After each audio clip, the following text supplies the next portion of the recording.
সংগ্রামী ছাত্র বন্ধুদের আসুন আমরা সবাই আল্লাহ সন্তুষ্টির লক্ষ্যে এদেশের সকল মানুষের অধিকার সুনিশ্চিত করতে একটি সাধারণ মুক্ত বাংলাদেশ উপহার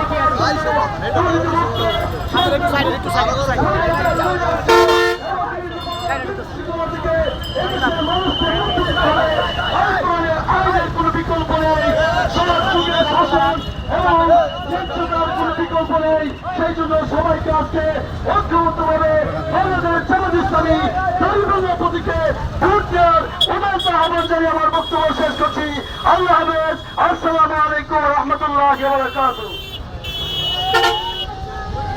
সংগ্রামী উপস্থিতি, আপনারা দেখতে পাচ্ছেন বাংলাদেশ জামাত ইসলামী কিশোরগঞ্জ জেলার সংগ্রামী আমির অধ্যাপক রমজান আলী মহোদয় আমাদের মাঝে এসে উপস্থিত হয়েছেন। আমরা কটিয়াদিবাসীর পক্ষ থেকে তাকে লাল গোলাপের শুভেচ্ছা জানাচ্ছি, তার সুস্বাস্থ্য এবং দীর্ঘ কামনা করছি।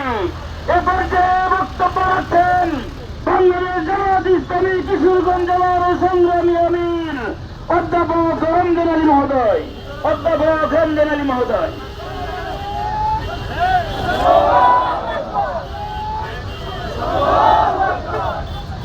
প্রিয় কটিয়াদিবাসী, আসসালামু আলাইকুম ওয়া রাহমাতুল্লাহি ওয়া বারাকাতুহু। আপনারা জানেন বর্তমান অন্তর্বর্তী সরকার 2000 শহীদের রক্তের উপর দিয়ে পাড়ি দিয়ে বর্তমান সরকার ক্ষমতায় এসেছে। 30,000 পঙ্গুত্বের বিনিময়ে আজকে তারা ক্ষমতায় রয়েছে। আমরা 5টি দাবি এই সরকারের কাছে পেশ করেছি। এক নম্বর দাবি হচ্ছে জুলাই সনদের ভিত্তিতে আইনি প্রক্রিয়ার মাধ্যমে একটি নির্বাচন দিতে হবে। আরেকটি দাবি হচ্ছে পিয়ার পদ্ধতিতে নির্বাচন হতে হবে। আরেকটি দাবি হচ্ছে লেভেল প্লেইং ফিল্ড করতে হবে। আরেকটি দাবি হচ্ছে প্রয়োজনীয় সংস্কার করতে হবে। আরেকটি দাবি হচ্ছে জাতীয় পার্টি সহ 14 দলকে নিষিদ্ধ করতে হবে। এই দাবি কি জামাত ইসলামীর দাবি? এই দাবি বাংলাদেশের 18 কোটি মানুষের দাবি। এই দাবি আগামী ফেব্রুয়ারিতে নির্বাচন দিতে হবে।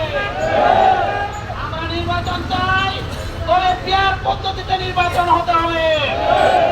আজকে অনেকেই বলেন পিয়ার পদ্ধতি নাকি বুঝেন না।